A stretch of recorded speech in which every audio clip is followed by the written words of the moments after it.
Attenzione, sono attese in zona premiazioni Yanire Casarin, Lara Bianchin e Tiasa Pintar.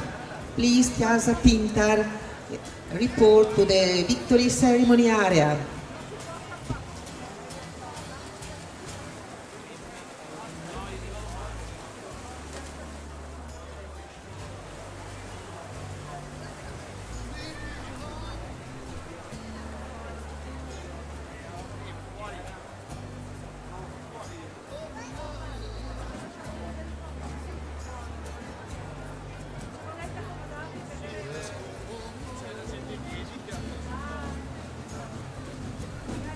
Margherita Panziera 29,33 nelle prime due vasche. Intanto siamo al passaggio di metà gara, sempre lei in testa, incalzata da Giordana Gava 1.0099 Panziera e Gava 1.0127. Margherita Panziera, lo abbiamo ricordato in presentazione, 3 medaglie d'argento per lei nel dorso 50, 100 e 200 ai categoria estivi di Roma nell'estate scorsa, atleta che è andata a podio anche ai giovanili e che ha già vinto nel dorso un titolo italiano giovanile.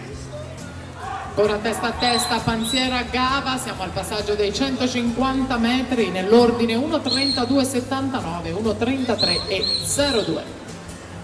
Per la seconda serie Maja Cesar, Slovenia in corsia numero 1, Tiasa Fosel, Slovenia in 2, Chiara Giacone, nuoto Livorno in 3, Caterina Pesce, polisportiva annuale in 4, Aurora Ponsele, Pesaro nuoto in 5, Teresa Soldati in 6 per il Nottoli nuoto. Presenteremo meglio queste atlete gara facendo, intanto siamo in arrivo con la terza serie e Margherita Panziera che va al touch in 2.03 e 63 e dunque leader della classifica provvisoria proprio davanti a Giordana Gava 2.04.62, poi Giulia Antonioli 2.09.19.